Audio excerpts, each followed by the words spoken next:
জাহাঙ্গীরের মা কিংবা কোহিনুরের মা, এই মানুষগুলোর প্রতি আমি এত কৃতজ্ঞ, কারণ ছোটোবেলা তারা আমাদের সংসার চালাইছে ভাই 4-5 বছর। তারা যখন বিপদে পড়ছে আমি তখন তাদেরকে সাপোর্ট করছি, তারা খুশি আরও 10 জনকে বলছে। তখনও কিন্তু ফাউন্ডেশন হয় নাই আমার। তো করতে করতে করতে করতে একটা সময় দেখলাম করোনার টাইমে 2-3 মাস পর আমার বাসার নিচে 100 জন মানুষ, 150 জন মানুষের ভিড় হয়ে গেছে। তখন আমি আম্মারে বললাম, আম্মা ওই যে তুমি তখন বলছিলা ওদেরকে দিতে, আমি তো চেষ্টা করছি টানা 2-3 মাস দেওয়ার, এখন ওরা গিয়ে যেভাবে ছড়াইছে মানুষ তো এত হয়ে গেছে আম্মা, আমি এখন কী করবো আম্মা, করোনার টাইম এমন কাজকর্ম কম। তা আমার আম্মা তো নোয়াখালী মুরবি মানুষ, তো তো কয় তুই দিবি না, দানে আনে, এত ভাবিচ্ছা তুই করতে থাক। বিশ্বাস করুন ভাই, করোনাটা শেষ হলো না, শেষ হওয়ার সাথে সাথে আমি নগদের ব্র্যান্ড অ্যাম্বাসেডর হলাম। প্রথম নগদের ব্র্যান্ড অ্যাম্বাসেডর। আপনার নাম হচ্ছে জিয়াউল হক, যার আরবি অর্থ মানে বাংলা অর্থ যদি আমি দাঁড় করে সত্যের আলো। এবং আপনি সেই ক্লাস 9 থেকে 10 যখনই আপনি পড়তেন আপনার বন্ধুদের জন্য ভার্সিটিতে, যখন আপনি অ্যাশেস ব্যান্ডের জুনায়েদ ইভানের সাথে আপনি কথা বলতেন, তার সাথে চলে হিস্টোরি কোথাও কখন কালেক্ট করলেন? আপনাকে আমরা ভালোবাসি, জানতে তো হয় ভাই। এগুলো খুবই মানে গোপন কথা আসলে। এটা হচ্ছে কি ব্যক্তিগত কথা, এবং ব্যক্তিগত কথাটি আজকে আপনাকে ছড়িয়ে দিতে হবে যাতে আমরা সবাই অনুপ্রাণিত হতে পারি। তো এই যে আপনি মানুষের পাশে দাঁড়ান, মানুষ মানুষের জন্য, জীবনের জন্য, এটি তখন থেকে শুরু হয়েছিল না? তখন থেকে বলতে কি, মানে জীবনের সাথে চলতে চলতে ঘটে গেছে আর কি।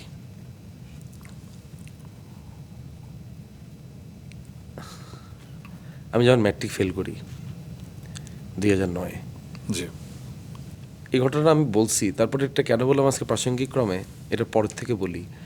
তো আমার আম্মা যখন ব্রেন স্ট্রোক করে যখন হসপিটালাইজড, তো আমার বাবা তো খুব সাধারণ একটা চাকরি করতেন ব্র্যাকে। তখন যেটা হয়েছে, আমাদের বাসার কাজের বুয়া কিন্তু আমাদের অনেক বছর সংসার চালাইছে আমাদের, যিনি আমাদের বাসায় কাজ করতেন, জি, জাহাঙ্গীরের মা, এখনও নাখালপাড়া রেলগেটে উনি থাকেন। জি, কোহিনুরের মা, আচ্ছা, যাদের দিয়ে আমার ডাকবাক্স ফাউন্ডেশন আমি শুরু করছি। তাই? হ্যাঁ, যাদের দিয়ে মানে করোনার টাইমে তাদের অবস্থা খারাপ হয়ে গেছে, আচ্ছা, তাদেরকে সাপোর্ট করছিলাম আমি করোনার টাইমে। তারা গিয়ে উৎসাহ নিয়ে আরো 5 জনকে বলছে, ওই 5 জন আবার আসা শুরু করছে, তারপর ওরা গিয়ে আরো 10 জনকে বলছে, তারা আসা শুরু করছে। এরকম করতে করতে তো আমার মানে তখন ফাউন্ডেশনের ব্যাপ্তি ছড়াইছে, মানে হঠাৎ করে হয়ে গেছে সব কিছু। তো ওইটা যেটা হয়েছে ভাই, এই যে জীবনের কিছু মানুষের উপকার আছে না, তো মনে হয়েছে কি এগুলো তো ছোটোবেলা থেকে দেখছি, তো দেখার পর মনে হয়েছে কি কিছু মানুষের কিছু ঋণ আছে আসলে, একটা তাগাদা অনুভব করছি। আমার জীবনে 2014 সালের সবচেয়ে বড় টার্নিং পয়েন্ট হচ্ছে জুনায়েদ ইভান।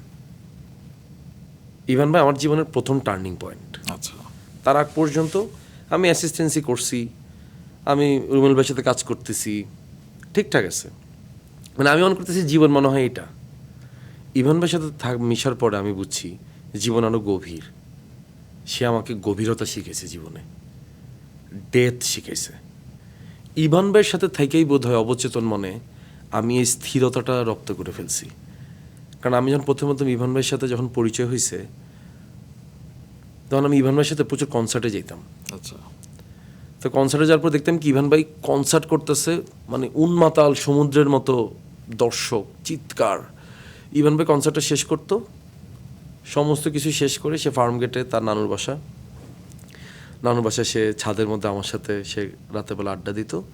ভোরের বাসে সে চিটাগাং চলে যেত, তার বাসা চিটাগাংয়ে গিয়ে সে তার স্টুডিওতে কিংবা তার লাইব্রেরিতে তার পড়াশোনা এটা নিয়ে এসে আসে। তা আমার কাছে মনে হইতো, তখন কিন্তু আমি কিছুই না, আমার কাছে মনে হইতো আল্লাহ এই মানুষের এত মানুষ ক্রেজি তার প্রতি, সেই রকম মানে তার কোনো মানে কীভাবে সেগুলো ফালায় এসে আবার খুব নর্মালভাবে রাতের বেলায় তার নানুর বাড়ির ছাদে এসে আমার সাথে বসে আড্ডা দিতেছে। অথচ তেজগাঁ কলেজের সামনে তখন পর্যন্ত অনেক ছেলেপেলের গ্যাদারিং থাকে। ইভান ভাইয়ের সাথে থেকে আমি অবচেতন মনে এই জিনিসটা, হয়তো বা তখন অবচেতন মনে আমার শরীরের সাথে ব্যাপারটা রপ্ত হয়ে গেছে, কারণ আমি তার স্থিরতা দেখছি জীবনে। এরকম একজন ছায়া থাকলে আসলে জীবনে আর কি লাগে, এবং সেটি আপনি পেয়েছিলেন, এবং যার কারণে আপনি এখন দিকে দিকে আপনি আলো ছড়াচ্ছেন। আপনার ডাকবাক্স ফাউন্ডেশন, প্রযত্নে বাংলাদেশ, এবং সেটি নিয়ে আপনি সেই অর্থে কখনো আপনি প্রচার করেন না, কিন্তু আজকে আমি আপনার হয়ে প্রচার করতে চাই, কারণ আপনি এত ভালো ভালো কাজ করছেন যে আপনাদের ডাকবাক্স ফাউন্ডেশনেই লেখা আছে, যখন রাস্তায় কেউ সাহায্যের জন্য হাত বাড়ায়, যখন কোনো শিশু পড়তে চায় কিন্তু বই নেই, যখন একজন বৃদ্ধা ওষুধ না পেয়ে কষ্টে বেঁচে থাকেন, সেসব গল্প আমরা দেখি, শুনি আর চেষ্টা করি বদলে দিতে। ডাকবাক্স ফাউন্ডেশন বিশ্বাস করে ছোট একটি পদক্ষেপ ও বড় ধরনের পরিবর্তনের শুরু হতে পারে। আপনার সামান্য অংশগ্রহণ কারো জীবন ফেরাতে পারে হাসি, কারো চোখে জ্বালাতে পারে নতুন স্বপ্নের আলো। একসাথে চললে তবেই না বদলে যাবে আগামীকাল। কি সুন্দর কথা। হ্যাঁ, মানে আমার কাছে এটা ফিল হয়েছে, কারণ ফাউন্ডেশন যেভাবে আমরা ফাউন্ডেশন মনে করি যে আজকে আপনার কাছ থেকে আমি 10 টাকা নিয়ে বন্যার্থদের দান করব, এটা হয়তো বা ফাউন্ডেশনের একটা প্রসেসের মধ্যে মানুষ হয়তো বা মনে করে জি। অনেকে, জি, বাট আমি এটা মনে করি না। ফাউন্ডেশন কখনো এইভাবে চলতে পারে না। ফাউন্ডেশন মিনস হচ্ছে ফাউন্ডেশন। আপনি মানুষকে জামা কাপড় দিয়া, খাবার দিয়া, টাকা দিয়ে আপনি কখনো মানুষের উপকার করতে পারবেন না। আপনার মানুষকে কর্মসংস্থান তৈরি করে দিতে হবে, কাজে যোগান করে দিতে হবে। আমি আজ পর্যন্ত যাদের সাথে কাজ করছি, করোনার টাইমে ওই যে বললাম জাহাঙ্গীরের মা কিংবা কোহিনুরের মা, এই মানুষগুলোর প্রতি আমি এত কৃতজ্ঞ, কারণ ছোটোবেলা তারা আমাদের সংসার চালাইছে ভাই 4-5 বছর। তারা যখন বিপদে পড়ছে আমি তখন তাদেরকে সাপোর্ট করছি, তারা খুশি আরও 10 জনকে বলছে, তখনও কিন্তু ফাউন্ডেশন হয় নাই আমার। জি। তো করতে করতে করতে করতে একটা সময় দেখলাম করোনার টাইমে 2-3 মাস পর আমার বাসার নিচে 100 জন মানুষ, 150 জন মানুষের ভিড় হয়ে গেছে। তো আমার আম্মা একদিন তাহাজ্জুদের নামাজ পড়ে উঠছে ভোরের দিকে, তখন তো করোনার টাইমে আমরা একটু লেট করে ঘুমাইতাম। জি। তো আমি ফ্রিজের থেকে একটু খাবার দাবার আনতে গেছি, দেখি আম্মা তখন তাহাজ্জুদের নামাজ পড়ে উঠছে। তখন আমি আম্মারে বললাম, আম্মা ওই যে তুমি তখন বলছিলা ওদেরকে দিতে, আমি তো চেষ্টা করছি টানা 2-3 মাস দেওয়ার, এখন ওরা গিয়া যেভাবে ছড়াইছে মানুষ তো এত হয়ে গেছে আম্মা, আমি এখন কী করবো আম্মা, করোনার টাইম এমনি কাজকর্ম কম। তো আমার আম্মা তো নোয়াখালী মুরবি মানুষ, তো কয় তুই দিবি না, দানে আনে, এত ভাবিচ্ছা তুই করতে থাক। আমার নামাজের বিছানা জানামাজ রাখতে রাখতে আমার এই কথাটা বলে আম্মা রুমে গেছে গা। বিশ্বাস করুন ভাই, করোনাটা শেষ হলো না, শেষ হওয়ার সাথে সাথে আমি নগদের ব্র্যান্ড অ্যাম্বাসেডর হলাম, প্রথম নগদের ব্র্যান্ড অ্যাম্বাসেডর। যেটা মা বললেন, দিলেই আসে, দানে আনে। জি। তানভীর ভাই ডেকে আমাকে প্রথম ব্র্যান্ড অ্যাম্বাসেডর করলো। বাহ, পরের বছর আবার ব্র্যান্ড অ্যাম্বাসেডর হলাম নগদের, পরপর 3 বছর হলাম। বাহ। তো আল্লাপাক মিলাই দিল তো কই থেকে। আমি আবার এগুলোতে বিশ্বাস করি ভাই, অবশ্যই। আমি ময় মুরব্বির দোয়া বিশ্বাস করি ভাই। যে যাই বলুক, আমারে যত কিছুই বলুক ভাই, আমি এত কিছু মানি না, আমি একদম স্ট্রেট ফরওয়ার্ড মানুষ, আমি ময় মুরব্বির দোয়া বিশ্বাস করি। সেটা আপনার সম্পর্কে যারা বলে সবাই বলে যে পলাশ খুব বিনয় এবং সবাইকে খুব সম্মান করে। এবং ডাকবাক্স ফাউন্ডেশন শুরু হয়েছিল তখন আপনার সাথে শুভ, হাসান, শাকিল, তারা হ্যাঁ, ওরা এখনো আছে, আচ্ছা, আজকের দিন পর্যন্ত ওরা আছে। আমার এলাকার রিয়াদ, শুভ, হাসান, শাকিল, রাজ, তানু আপু, প্রত্যেকে, রাসেল, সবাই আছে, নাজমুল, এখন পর্যন্ত ওরা আছে। তখন হলো কি ভাই, ভিড় জমতে জমতে এখন এমন হয়ে গেছে আমার কন্ট্রোলের বাইরে চলে গেছে। তখন মনে হলো কি আচ্ছা, তখন ওরা তখন আসলো, হাসান, শাকিল টাকিল, ওরা ওদেরকে বললাম তোরা আজকে পশ্চিম নাখালপাড়াটা কাবার দে, আমরা পূর্ব নাখালপাড়া কাবার দিব। শাকিল তখন গাজীপুর চলে গেল, শাকিল তখন গাজীপুরটা দেখতো। তো বিভিন্ন এলাকায় তখন আমাদের মানে আমাদের ছড়াই গেল, তখনও আমাদের কোনো নাম নেই।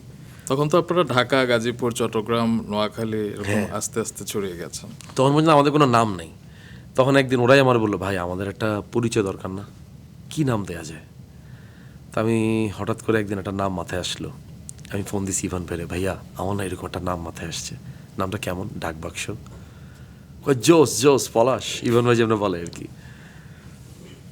তা আমি বললাম ঠিক আছে তাহলে এটাই দিব। মনে হয়েছে কি কেন দিলাম, এখানেও ময় মুরব্বীরা, ধর আমি ধর নাখালপাড়াতে যাইতেছি, একজন মুরব্বী আসি ধরেন বলতেছে তুমি বলে শুনছি বলে মাইনছেরে বলে দাও, তোর না নাই গাড়ি অবস্থা, এত ঠ্যাং ভাঙি গেছে, তাহলে ওষুধ কিনা লাগবে, এটা কিনা লাগবে। আবার আরেকজনের সাথে দেখা হইলো, সে আর ধরেন তার নিজের জীবনের গল্প বলতেছে, মানে এরকম না যে ফাউন্ডেশনের মাধ্যমে সে সাহায্য নেবে, এটা না। তা আমার কাছে ডাকবাক্সের মতো জমা দিচ্ছে, আমার কাছে মনে হচ্ছিল আমি একটা ডাক বাক্সে সবাই চিঠি লিখতেছে, চিঠি লিখে ডাক বাক্সে ফালাইতেছে, এরকম মনে হচ্ছে। চিঠিতে যেরকম আমরা অনেক কথা লিখতাম না, এরকম তখন মনে হলো যে নামটা দিয়ে ডাক বাক্স, এভাবেই দিছি। এবং 2020 শেষের দিকে বোধহয় এটা শুরু হয়েছিল। এবং আস্তে আস্তে আমি দেখেছি যে সেটা শুধু করোনাতে যারা অসচ্ছল ছিল তাদের জন্য আপনারা দাঁড়াননি, বন্যার সময় আপনারা পাশে দাঁড়িয়েছেন। আমি রোজাতে দেখি ইফতারির সময় আপনি অনেক মাদ্রাসা মসজিদে এরকম আপনি ইফতার বিতরণ করছেন। আমি দেখছি কোরবানির সময় গরু কিনে দিচ্ছেন কিংবা মাংস বিতরণ করছেন। এছাড়া আর কি কি কার্যক্রম রয়েছে আপনার? মানে আমরা ইফতারের সময় যেটা করতাম কি, ইফতারের সময় আমরা কিন্তু এই যে ছোলা পেঁয়াজ প্যাকেট করে ইফতার দেয়, আমরা এই প্রসেসও করিনি, আমরা নিজেরা রান্না করছি একদম রাত ভরে। যে রিয়া শাকিল ওরাই ডাক বাক্স, আসলে ওরাই কেনাকাটা করছে। রিয়া সারা রাত বাজার করে, শুভ, রাজ, হাসান, রাসেল সবাই মিলে, শাকিল সবাই মিলে রান্না বান্না চলতেছে, গরম গরম প্যাকেট করতেছি, মাদ্রাসায় দিয়ে আসতেছি এবং খুব গরম গরম খাবার খাচ্ছে ওরা। একদম। আমি দেখছিলাম ছবি ভিডিও। আজকে আমার ডাক বাক্স এখানে আসার পেছনে এই মানুষগুলোর তো অবদান আছেই, আরেকজন গুরুত্বপূর্ণ মানুষের অবদান আছে, তিনি হচ্ছেন আকবর হায়দার মুন্না। মুন্না, জি। মানে ডাকবাক্স আজকে এখানে আসার পিছনে মুন্না ভাইয়ের অবদান অনস্বীকার্য। একমাত্র এই মানুষটাই আমাকে সবসময় সাপোর্ট দিয়ে গেছে ডাকবাক্স ফাউন্ডেশনের জন্য, সব সময়। মানে আমি তো আসলে কখনো ফাউন্ডেশন পারপাসে কারো কাছে সে অর্থে কোনো কিছু চাই না যে আমার ফাউন্ডেশন আছে আমাকে টাকা দেন, এটা না। আমি করি কি, আমার কথা হচ্ছে আমি একটা জিনিস সেট করতে চাই। যেমন এখন যেমন ব্রেস্ট ফিডিং সেন্টার করতেছি, তা আমার কথা হচ্ছে কি, আমার বাবা আমারটা শিখাইছে যে গিভ বিফোর ইউ টেক, আগে দাও পরে নাও। তো আমার ব্রেস্ট ফিডিং সেন্টারটা আমি আগে বানাই ফেলছি, এখন এটা মেনটেনেন্সটা কীভাবে চালাবো, পরেরটা কীভাবে বানাবো আমি আসলে জানি না ভাই। আমি এখনও আপনার সাথে যে কথা বলতেছি আমি জানি না কালকে আমার ব্রেস্ট ফিডিং সেন্টারটা রেডি হয়ে গেলে 2টা মানুষ এখানে জব করলে তাদের বেতনটা আমি কোথা থেকে দিব, ওইটা আল্লাহ পাকে আমার ম্যানেজ করে দিবে আমি জানি। কিন্তু এই যে আমি শুরু করলাম, বানায় ফেললাম, এই বানানোটার ওই আপনার সাহসটা লাগবে ভাই। এখন আমার এটা বানাইতে যে টাকাটা লাগছে, আমি চিন্তা করে দেখলাম এই টাকাটা আমি 2টা ইভেন্ট করলেই পারি, আমি বানাই ফেলছি। এটার জন্য ভাই মানুষের দিকে তাকায় থাকতে হবে কেন? আমার কাছে আল্লাহ পাক দিছে তো আমারে, তো যদ্দূর দিছে আমি তদ্দূর দিয়ে বানাই ফেলি না। আমি যত ইভেন্ট করি, ওপেনিং করি বা যেটাই করি, ওই টাকাটা চলে যায় আমার ফাউন্ডেশনে। তো আমার জন্য ইজি ব্যাপারটা। জি। আপনার ফাউন্ডেশন মানে মানুষের কাছে চাইতে হবে কেন? কিছুক্ষণ আগে বলছিলেন আকবর হায়দার মুন্না ভাই, তার বাসাতে কিন্তু আপনার সাথে আমার দেখা হয়েছিল। তখন আমি ভেবেছিলাম যে আপনার সাথে আমার কথা বলতে হবে, কারণ আপনার এই ভালো বিষয়গুলো সবার মাঝে ছড়িয়ে দিতে হবে। এবং আপনার গুরু, যাকে আপনি গুরু মানেন, কাজল আরিফিন আমি, তার কাছ থেকে শুনেছি যে তিনি আপনার কাছ থেকে অনেক কিছু শেখেন। এবং আপনার প্রাইম টাইম চলছে, এবং প্রাইম টাইমে আপনি চাইলেই অনেক কিছু করতে পারেন, অনেকভাবে টাকা উপার্জন করতে পারেন এবং মিডিয়া সেক্টর থেকে, কিন্তু আপনি সবটুকু সময় আপনি ফাউন্ডেশনকে দিয়ে থাকেন। এটা অনেক ভালো একটি উদ্যোগ এবং ভালো একটি ভাবনা। আমি আসলে ভাই কাজটা এমনভাবে করতে চাই, আমি আসলে থাকে না যে অনেক কাজ করব এবার ঈদে 20টা নাটক করে ফেলবো, আমি আসলে এটা চাই না। আমার কথা হচ্ছে 2 থেকে 3টা করবো, কিন্তু ওই 3টা হইতে হবে 3 রকম এবং 3টা মানুষের মনে মননে থাকতে হবে।